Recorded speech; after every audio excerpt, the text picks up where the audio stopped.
વરસાદની મોસમ ચાલુ થતા છોકરાઓ બીમાર ના પડે અને બહારના પડીકા ના ખાય એ માટે ઘરમાં રોજ નવી નવી વસ્તુ ટ્રાય કરતી હોય છે. તો આજ એવી જ આપણે એકદમ ક્રિસ્પી અને કરારી, બહારથી કડક અને અંદરથી એકદમ સોફ્ટ એવી રેસીપી ટ્રાય કરીશું. તો તમને આ રેસીપી ખૂબ જ પસંદ આવશે. તો ચલો જોઈ લઈએ. તો અહીંયા આપણે એક બાઉલ લઈ લીધું છે અને એમાં આપણે 2 કપ સોજી એડ કરીશું. તો આ 2 કપ સોજીથી બહુ બધો નાસ્તો બનીને તૈયાર થઈ જાય છે. તો આને અત્યારે આપણે સાઈડ પર મૂકીશું અને એમાં એડ કરવા મેં અહીંયા 1 મુઠ્ઠી જેટલા ધાણાને ધોઈને આવા કટ કરી લીધા છે અને એમાં મેં આવા લાલ મરચા, જે આપણે લીલા મરચા 2 દિવસ પડી રહીને લાલ થઈ ગયા હોય એ લીધા છે અને એવા તમારે લાલ ના હોય તો તમે ચીલી ફ્લેક્સ પણ એડ કરી શકો છો. અને 2 આદુના ટુકડા લઈ લીધા છે. તો આદુનું પ્રમાણ થોડું વધારે રાખજો એટલે તમારે એકદમ ટેસ્ટી રેસીપી બનશે. તો હવે આ સાઈડ પર મૂકીશું અને એક આપણે ખાણી દસ્તો લઈ લેશું અને સૌ પહેલા આપણે આદુના ટુકડા કરી લઈશું. તો ટુકડા એકદમ નાના કરશું એટલે વાટવામાં એકદમ આસાની રહે. અને સાથે આપણે મરચાંને પણ અંદર વાટી લેશું. તો આદુ મરચાં બેવને ઝીણા ઝીણા કટ કરી લેશું અને પછી આપણે એને એકદમ સરસ મજાનું ઝીણું વાટી લેશું. તો આને વાટતા આપણને 2 મિનિટ જેવું થઈ જાય છે. તમારા મિક્સચરમાં ક્રશ નહીં કરવાનું, નહીં તો ટેસ્ટ થોડોક અલગ આવશે. જે હાથે વાટીને કરો ને એનો ટેસ્ટ એકદમ અલગ આવે છે. તો સરસ વટાઈ ગયું છે અને અહીં આપણે 2 ચમચી તલ લઈ લીધા છે. તો ગેસ પર પેન મૂકીશું અને આપણે એમાં પાણી એડ કરીશું. તો આપણે અહીંયા 2 વાટકી સોજી લીધો તો એટલે આપણે આમાં 4 વાટકી પાણી એડ કરી દઈશું. તો 4 વાટકી આપણે પાણી એડ કરી દીધું છે. હવે વાટેલા આપણે મરચાં અને આદુને અંદર એડ કરી દઈશું. તો જેટલા વાટ્યા છે બધા એડ કરી દેવાના છે અને આવી રીતના મિક્સ કરી દઈશું. અને પછી આપણે 2 ચમચી તલ એડ કરી દઈશું. ચપટીક આપણે હળદર એડ કરીશું. સ્વાદ મરચું એડ કરીશું. થોડો કલર આવી જાય એટલી જ આપણે હળદર એડ કરીશું અને સ્વાદ અનુસાર મીઠું એડ કરીશું.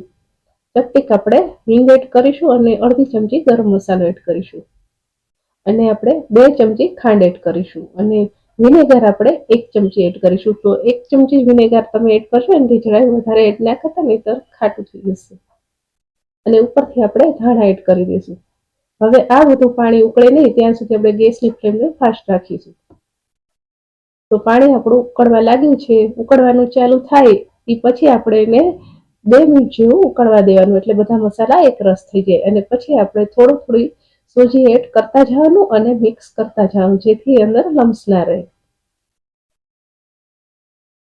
બધું મિક્સ થઈ જાય એટલે તરત જ આપણે બીજી સોજી જે છે એ બધી એડ કરી દઈશું અને ફરી પાછું મિક્સ કરી લેશું. તો આ બેટર એકદમ ફટાફટ જાડું થઈ જાય છે એટલે તમારે એને ચલાવવામાં થોડીક સ્પીડ રાખવાની અને ગેસની ફ્લેમને તરત જ એડ કરીને ધીમી કરી નાખવાની.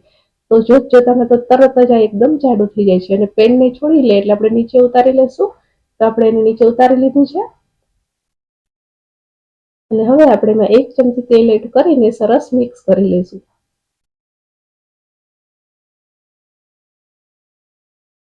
તો સરસ મિક્સ થઈ ગયું છે.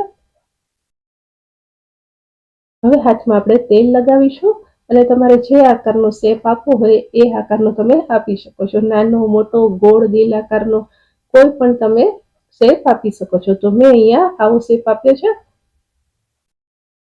તો આવી રીતના આપણે આ બધા બેટરનું કરી લેશું. તો બધાનું આપણે કરી લીધું છે અને તમે જોઈ શકો છો કે આખી થાળી ભરાઈ ગઈ છે.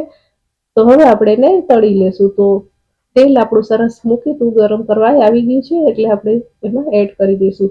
તો જ્યારે તમે આમાં એડ કરો ને ત્યારે ફ્લેમ એકદમ ફાસ્ટ રાખવાની અને એડ કરી દો ને એટલે તરત જ ધીમી કરી નાખવાની. પછી એને એકદમ ધીમા તાપે આપણે શેકવાના, નહીતર એકદમ બ્રાઉન થઈ જશે.